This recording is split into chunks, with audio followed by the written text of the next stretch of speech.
দুইজন সকালে গল্প করতেছে, কে রে তুই কয়টা মারলু, কে রে ভোট হবি দিনের বেলা আর সকালে গল্প করতেছে কয়টা মারছু। তখন বলতেছে ভাই দরজা জানলা বন্ধ করে মোবাইলের আলো দিয়ে মার্কা দেখে দেখে মারা লাগে, তো এই জন্যে আমি 50টা মারছি। তুই আপনারা যে কোরআন থেকে আলোচনা শুনবেন, এই কোরআনের মধ্যে কোনো সন্দেহ যাই বলতেছেন না তার খবর কি? কতক সময় মুখ বন্ধ রাখা ঠিক না। এই মুখ বন্ধ থাকার কারণে হাসিনা ইচ্ছা মতো দেশ চালাইছে, জোরে কোন ঠিক কিনা? খালি মুখ বন্ধ।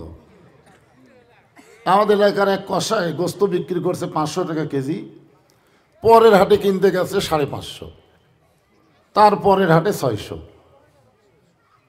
তো এখন জামাই বাড়িতে আইছে, তো শাশুড়ি শ্বশুরকে বলতেছে জামাই আইলো, আজকাল 1 কেজি দিয়ে হবে না, 2 কেজি আনেন। ও 600-1200 টাকা মনে করে গোস্ত 2 কেজি নিয়ে 500 টাকার 3টা নোট দিছে যে 300 টাকা ফেরত দেবে, কিন্তু কসাই বলতেছে 100 টাকা দিয়ে 1400। ও চিন্তা করে এই যে মুখ বন্ধ থাকার কারণে পুঁতি হাটে হাটে এখানে বাড়তিছে। ও আস্তে করে কসাইয়ের কাছ থেকে দাওটা নিয়ে খপ করে নিছে, নিয়ে যাওয়ার পর গোস্ত খোড়ে ওর মারছে লাগতি, ফাইলে ধর ঘাড়ের ওপর দাও ধরে বলতেছে এখন বল কত করে কেজি, বলে আপনি যা দিবেন তাই। খালি মুখ বন্ধ রাখার কারণে হাসিনা ইচ্ছা মতো দেশ চালাইছে, ধরে কোন কথা ঠিক কিনা? মুখ বন্ধ রাখেন কেন? কোরআনের ব্যাপারে কি আপনাদের সন্দেহ আছে? তাহলে এই কোরআনে কোনো সন্দেহ, এই কোরআনে কোনো ধোঁকা, এই কোরআনে কোনো গোজামিল। মাশাআল্লাহ, আপনারা 3 বার নাই করছেন। এখন যেটা বলবো এটাও হিসাব করে বলবেন। বর্তমানে যে সংবিধান দিয়ে আমাদের বাংলাদেশ চলতেছে, এই সংবিধানের মধ্যে সন্দেহ, ধোঁকা, গোজামিল। তাহলে আগেরটা বললেন নাই, পরেরটা বললেন আছে। এখন আমাদের কাছে কোনটা দরকার, আগেরটা না পরেরটা?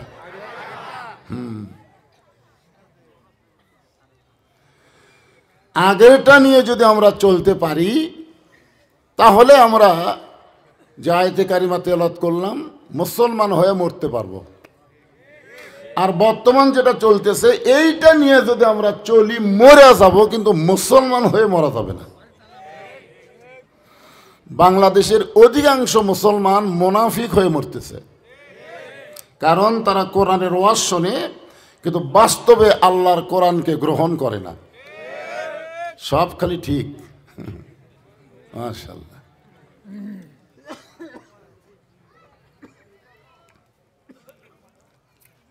আবু জেহেল কোরআন শরীফ শুনেছে, শোনে নাই? শুনছে কিনা? আপনারা তো তাও বসে আছেন, পিছনে যারা ডানে আছেন আর অবশ্য আবু জেহেলেরই সুন্নত পালন করতেছে। কিসের জায়গা? জায়গা হবে না মানে? যে বাংলাদেশ গোটা পৃথিবীর মধ্যে ঘন বসতি, তারপরেও 12 লক্ষ রোহিঙ্গা মুসলমানকে জায়গা দিছে। জায়গা দেওয়ার অভ্যাস আমাকে আছে।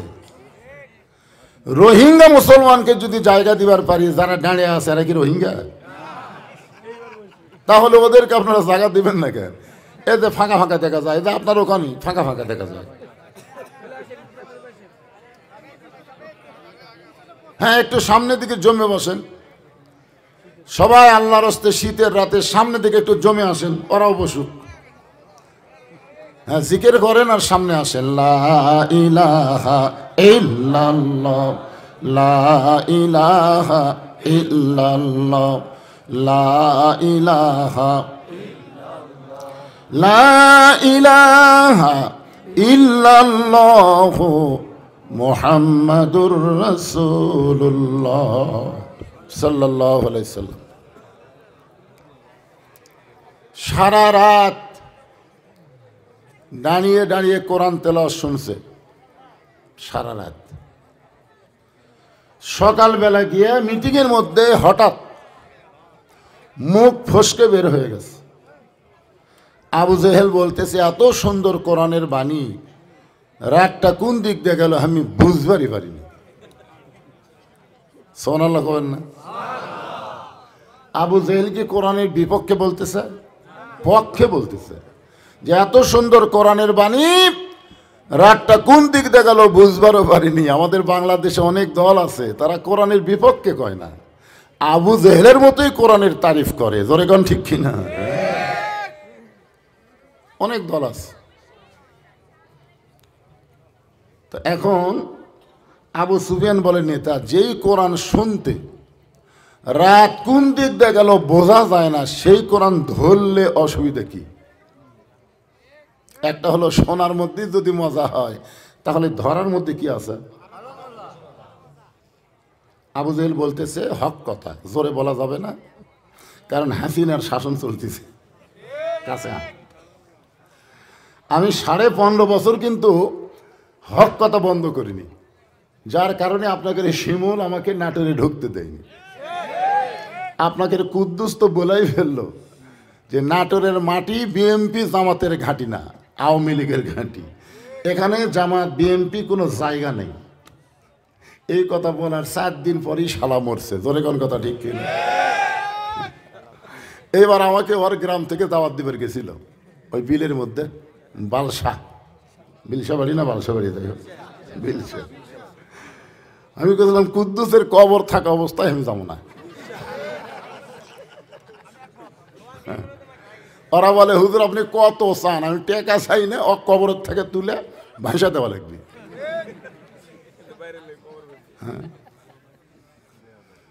চিন্তা করে দেখেন, আমাকে আসতে না দিলেও কিন্তু আমি হক কথা বন্ধ করিনি।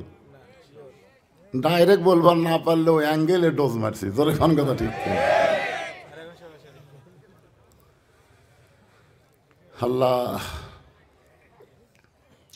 আবু সুফিয়ান বলতেছে যে কোরআন শুনতে এত ভালো লাগে, সেটা ধরলে অসুবিধা কি? আবু জেহেল বলতেছে হক কথা, কাছে আয়। যে কাছে গেছে কানে কানে বলতেছে এই কোরআন ধরলে তোর আমার ভুয়া নেতৃত্ব চলবি না।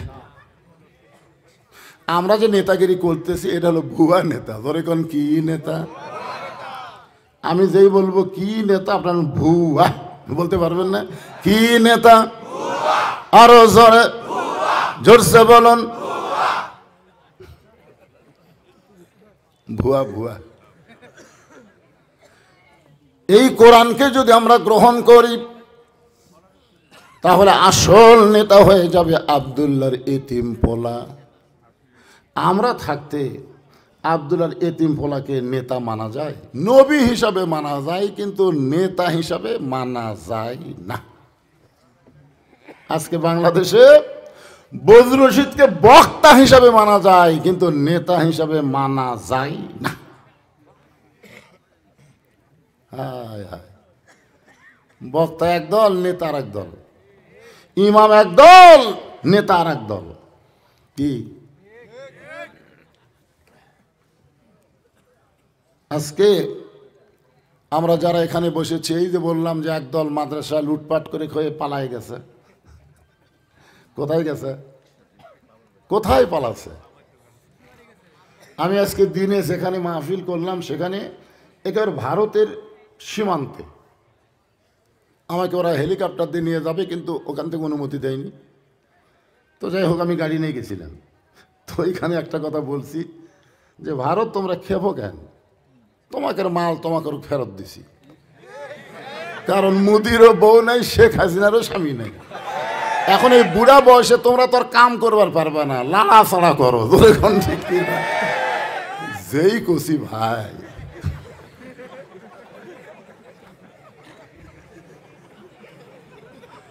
যারা পলায়া যায় তারা কোনো ক্ষমতাবান মানুষ না, তারা হলো চোরের দল। জোরে বলেন কিসের দল? চোর পলাছে। কে পলাছে? চোর পলাছে। আরে কত আগের মাদ্রাসা। আমি এখানে শুনলাম যে গত 2 দিন আগেই অনেকে দাফন করা হয়েছে। একদিন আগে। আল্লাহর ওলি, আমরা তার জন্য প্রাণ খুলে দোয়া করব। আল্লাহ তার কবরকে জান্নাতের টুকরা কবুল করুক, জোরে কোন আমিন। কত সাধনা ছিল, এই মাদ্রাসা তিনি কত বড় করবেন। জি জি, আজকেও দোয়া হবে তার জন্য ইনশাআল্লাহ। উনি ভালো মানুষ, মাদ্রাসার জন্য জায়গা দিয়ে গেছে। ওনার আব্বা নাকি? ওনার আব্বা। আরে জান্নাতি মানুষকে যদি দেখবার চান, ওনাকে দেখলেই হবে। সবাইকে জান্নাতি। এই পিছনে ছোট ছোট বাচ্চারা দৌড়াদৌড়ি করে, মাহফিল কমিটির ভলেন্টিয়ার, একটু খেয়াল করো বাবা। এই মাসটা হলো রজব মাস। জোরে বলেন কি মাস? এই মাসের চাঁদ ওঠার সাথে সাথে আল্লাহ নবী একটা দোয়া বেশি বেশি পড়তেন। আল্লাহুম্মা বারিক লানা রজাবা ও শাবান ও বাল্লিগনা রমাদান।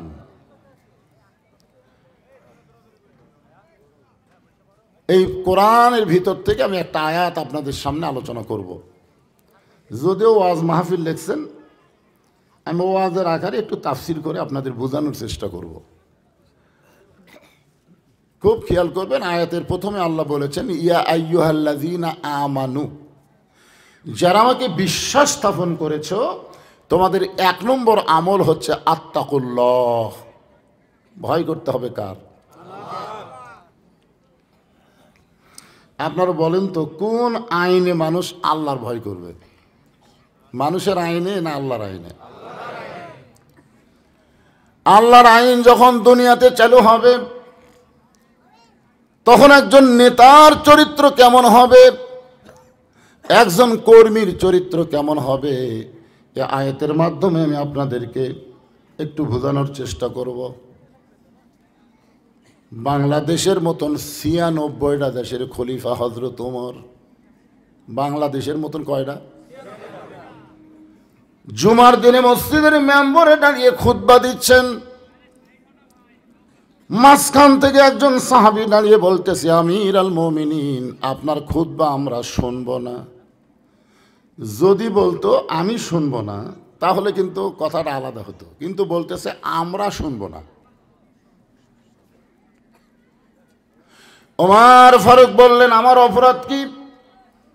বলে, আপনার অপরাধ হলো আপনি আমাদেরকে খাটো পাঞ্জাবি দিয়া আপনি লম্বা জুব্বা পরে খুতবা দিচ্ছেন।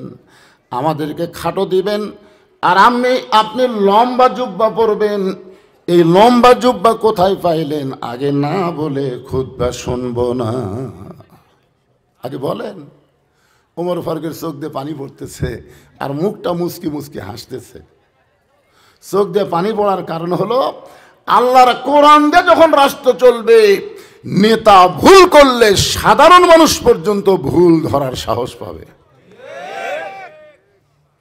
আর মুখটা হাসার কারণ হলো, যতদিন নেতাকে মানুষ লোকমা দিবে, ভুল ধরবে, ততদিন বাংলার জমিনে কোনো খারাপ নেতা আর সামনে আসতে পারবে না। ধরে কোন কথা ঠিক কি না? আপনারা জাহাজে করে অসংখ্য নিমের গাছ নিয়ে গিয়ে আরাফার ময়দানে ফাঁকে ফাঁকে লাগাই দিলেন। এখন যারা হজ করতে যায়, ওই গাছের ছায়ে বসে যখন আরাফার ময়দানে আল্লাহর জিকির করে, ওই নিমের গাছের পাতা নড়ে আর জান্নাতের বাতাস হাজীদের গায়ে লাগে। গাছের দিকে তাকায় দেখে গাছের নাম হলো জিয়া টিরি। শহীদ প্রেসিডেন্ট জিয়া রহমান দুনিয়ার সাধারণ কোনো মানুষ ছিলেন না। বিএনপি প্রতিষ্ঠা করে গেছেন। আমি বলবো, বিএনপি হলো মুসলমানের 1 নম্বর দল হওয়ার কথা। ধরে বলেন ঠিক কিনা? একটু মনোযোগ দিয়ে শুনবেন। আমি তখন মোস্তাফিয়া মাদ্রাসায় লেখাপড়া করতাম। আমার মাদ্রাসার ওস্তাদ আল্লামা নজিবুল্লাহ হুজুর, এখন তিনি মারা গেছেন। মোস্তাফিয়া হলো সরকারি মাদ্রাসা, তখনও সরকারি ছিল না। উনি বললেন, শহীদ প্রেসিডেন্ট জিয়াউরকে দেখলে আমার হযরত ওমরের কথা বারবার মনে হয়ে যায়। এমন একজন হযরত ওমর। মা, আসল জায়গায় বিচার দিও না, তুমি একটু ধৈর্য ধরো, তুমি একটু ধৈর্য ধরো। এক দৌড়ে বাইতুল মালের দরজায় ডাক দিলেন, আসলাম দরজা খুলে দাও। আসলাম বাইতুল মালের দরজা খুললে বলে, আসলাম একটা খাবার বস্তা আমার মাথায় উঠে দাও। আসলাম বলে, আমিরাল মুমিনিন, আমি হলাম চাকর, আপনি হলেন খলিফা, কোথায় বস্তা নিয়ে যাওয়া লাগবে হুকুম করেন, আমি নিয়ে যাব। উমর ফারুক কান্দের বলে, আসলাম রে, একজনের পাপের বোঝা আর একজন মাথায় নাই না, দে দে আমার মাথায় উঠে দে। সাগর আসলাম খাবার বস্তা যখন উমরের মাথায় উঠে দেয়, হযরত উমর ফারুক বস্তা নিয়ে যখন দৌড় দেয়, পিছন দিতে আসলাম বলে, আমিরাল মুমিনিন, মাথায় বস্তা নিয়ে দৌড়াতে গিয়ে আপনি পড়ে কষ্ট পাবেন। ওমর বলে, আসলাম রে, সময় মতো যদি যাবার না পারি, জাহান্নামের আগুনে আল্লাহ আমাকে পোড়াবে। আত্তাকুল্লাহ হাক্কা তুকাতিহি, আল্লাহর ভয় কারে কই রে মুসলমান। এক দৌড়ে তাবুর কাছে গিয়ে বললেন, মা রুটি তৈরি করো, হালুয়া তৈরি করো। মা যখন রুটি হালুয়া তৈরি করে ওমরের হাতে দেয়, ওমর ফারুক দুইটা বাচ্চাকে দুই উরুর উপরে বসায়া রুটি হালুয়া ছেড়ে যখন মুখে দেয়, বাচ্চা দুইটা ফেল ফেল করে তাকায় দেখে ওমরের দুই চোখ দিয়া দর দর করে পানি পড়তেছে। শহীদ প্রেসিডেন্ট জিয়াউর রহমান গাবতলী যখন ভ্রমণ করে, এমন সময় এক কৃষক রোদের মধ্যে উপর হয়ে জমির ধান লাগায়। তিনি বাংলার প্রেসিডেন্ট বুঝতে দিলেন না, তিনি নিজেও গেলেন ওই বুড়ো মানুষের সঙ্গে, এক পাই পর্যন্ত জমির ধান লাগালেন। বুড়ো এক সময় বলে, তুমি কে বাবা, আমার কাজে তুমি সহযোগিতা করো, রোদে পুড়ে পুড়ে কি তোমার কষ্ট হয় না? বলে, আমার জন্য দোয়া করবেন, এই সহযোগিতা করার কারণে আল্লাহ যেন আমাকে জান্নাত দিয়া দেয়। দুই চোখের পানি দর দর করে পড়তেছে। দুই বাচ্চা চোখের পানি মুছে দিয়ে বলে, কে গো আপনি? এই গভীর রাত্রে বাবার দরদ দিয়ে আমাদেরকে খাওয়াইতেছেন, আবার কান্দেন কেন? ওমর দুই হাত তুলে বলে, আল্লাহ এই অধমকে জাহান্নামের আগুন থেকে তুমি বাঁচায়া দাও। তাঁবুর মধ্য থেকে মহিলা বলে, কে রে? দুনিয়াতে ভালো মানুষের গল্প শুনেছি, কিন্তু মানুষ এমন ভালো হয় কোনোদিন দেখি নাই। তুমি জাহান্নামের কেন ভয় করতেছ? আল্লাহ ওমরকে মদিনার খলিফা না বানায়া, আল্লাহ যদি তোমাকে মদিনার খলিফা বানাইতো, মদিনা আল্লাহর জান্নাত হয়ে যেত। আমাদের বাংলাদেশে সর্বশক্তিমান আল্লাহর উপর আস্থা রেখে বিসমিল্লাহ বলে শহীদ প্রেসিডেন্ট জিয়াউর রহমান যখন কোরআন সংসদের মধ্যে তেলাওয়াত করে, ভারতের সহ্য হলো না, মালওয়ানের বাচ্চাদের পরিকল্পনায় তাকে হত্যা করা হলো। যার কারণে বাংলার মুসলমান শহীদ প্রেসিডেন্ট বলে, কিন্তু শেখ মুজিবরকেও হত্যা করা হয়েছে, ভুলে কেউ শেখ শহীদ বলে না। জোরে বলেন কথা ঠিক কিনা? আল্লাহর বান্দার একটু মনোযোগ দিয়ে শুনবেন। আব্দুল্লাহ কান্দের বলে, সাহাবীরা রে, আমার বাবার জুব্বা লম্বা হওয়ার পিছনে কারণ হলো, আমি গভীর রাত্রে ঘুমিয়েছিলাম, আমার বাবা জানলার পাশে গিয়া ছোট বাচ্চার মতন কান্দে। বলে, আব্দুল্লাহ তোর চোখে কি ঘুম ধরছে বাবা? তুই কি চেতন আছিস না ঘুমাই গেছিস? আমি আব্দুল্লাহ চমকে গেলাম, বাবা কেন জানলার কাছে কান্দে? আমি দরজা খুলে তাকায় দেখি আমার বাবা একটা পাঞ্জাবি নিয়ে দাঁড়ায় আছে। আমি বললাম, বাবা বাইতুল মাল থেকে আমাকে একটা দিছে, বাবা আর একটা দিবে রাখছেন? কোকো আর আরাফাত স্কুলে যখন ভর্তি হবে, হেড স্যার জিজ্ঞাসা করতেছে, তোমাকে বাপের নাম কি? দুই ছেলে খালি মায়ের দিকে তাকায়। তো স্যার বলতেছে, বাপের নাম কি? বলে, জিয়াউর রহমান। বলে, এটা কোন জিয়া? মা খালি কয়, জিয়াউর রহমান। এটা কোন জিয়া? বারবার যখন জানবার চাইছে, তখন মা বলতেছে, বলো।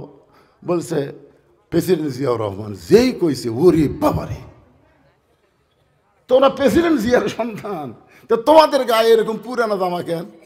বলে, আমার বাবা যে জামা সরকার থেকে পায়, ওই জামা যখন হয়ে যায় তখন তো সরকার ফেরত দেয় না, ওই জামা দিয়ে আমাদের দুই ভাইকে আমার বাবা প্যান্ট শার্ট বানায়। কেমন রত্ন বাংলার মানুষ হারাইছে, কেমন রত্ন। আব্দুল্লাহ বলতেছে আমার বাবাকে, আমি বললাম বাবা বাইতুল মাল থেকে একটা পাঞ্জাবি আমার দেওয়া হয়েছে, আর একটা পাঞ্জাবি দিয়ে বেড়াইছেন। সঙ্গে সঙ্গে ওমর ফারুক কোরআন থেকে তেলাওয়াত করলেন, ইন্নাল্লাহা ইয়ামুরুকুম আন তুআদ্দুল আমানাতি ইলা আহলিহা ওয়া ইযা হাকামতুম বাইনান নাস আন তাহকুমু বিল আদল। আল্লাহু আকবার। বেটা রে, আমি তোকে আর একটা পাঞ্জাবি দিবার আসি নাই, এই পাঞ্জাবিটা আমার ভাগে পড়েছে। এত খাটো পাঞ্জাবি পরে আমি কেমনে খুতবা দিব বাবা? তোর পাঞ্জাবিটা তুই একটু আমাকে দান করে দে। আব্দুল্লাহ বলে গভীর রাত্রে আমার পাঞ্জাবি আমার বাবাকে দান করে দিলাম। বাবার পাঞ্জাবি আমার পাঞ্জাবি একত্র করে বাবা লম্বা সুব্বা বানায় খুতবা দেয়। এখন বলো বাবার খুতবা শোনা যায় কি না যায়? সমস্ত সাহাবীরা চিল্লায় বললেন, আল্লাহর কোরআন দিয়ে যখন রাষ্ট্র চলবে, এমন ভালো মানুষকে মুসলমান নেতা হিসাবে দেখতে পাবে। তাহলে এখন চিন্তা করেন, আল্লাহ বললেন, রে ইমানদারেরা, তোমাদের 1 নম্বর আমল হচ্ছে আত্তাকুল্লাহ। ভয় করতে হবে কার? 1 নম্বর আমল নামাজ না তো? আসলে নামাজ পড়ে জমির ধান দেখবার গেছে, ধান দেখবার যায় দেখে উপর জমির পানি চলমল করতেছে, নিচের জমির পর জমির পানি নাই, খালি চারিদিকে তাকাচ্ছে, আশেপাশে কেউ নেই, আশেপাশে কেউ নেই। আস্তে করে বসে বিসমিল্লাহ কয়ে আল কাটছে। নামাজ পড়েছে বুঝলেন না, বিসমিল্লাহ ঠিক আছে, বিসমিল্লাহ কয়ে আল কাটা ওই পানি দিয়ে হাত ধোছে, ধুয়ে আবার দাঁড়ায় চারিদিকে তাকায় বলে আলহামদুলিল্লাহ কেউ দেখেনি। আপনারা বলেন তো, লোকটার নামাজ আছে কিন্তু ইমান আল্লাহর ভয় নাই। 2 জন সকালে গল্প করতেছে, কে রে তুই কয়টা মারলু? কে রে ভোট হবি দিনের বেলা, আর সকালে গল্প করতেছে কয়টা মারছু? তখন বলতেছে ভাই দরজা জানলা বন্ধ করে মোবাইলের আলো দিয়ে মার্কা দেখে দেখে মারা লাগে, তো এই জন্যে আমি 50টা মারছি। তুই কয়টা মারছু? ভাই আমার আলো একটু বেশি আছিল রে, আমি 100টা মারছি। 2 কান্দে 2 ফেরেশতা বলতেছে আল্লাহ একজন একটা ভোট দিবি, কিন্তু এরা যে 50টা দিল 100টা দিল, এরকে বাপ কয়টা? তখন আল্লাহ ডান কান্দে ফেরেশতা বলতেছে তুই লেখিস না, তুই লেখিস না, কারণ তোর লেখা যাবে না, এরা যে অকাম করছে এরকে বাপের হিসাব নাই, এরা হলো জাউরা সন্তান। জোরে খান কি সন্তান? জাউরা। তোমরা দিনের ভোট রাতে দাও আর তোমরা মুসলমান হয়ে মরবে, এত সহজ না। আল্লাহ বলেছেন লা তামুতুন্না ইল্লা ওয়া আনতুম মুসলিমুন, মুসলমান না হয়ে মরিও না। মুসলমান হয়ে মরতে গেলে 2টা জিনিস লাগবে, 1 নম্বর আত্তাকুল্লাহ, 2 নম্বর হাক্কা তুকাতিহি।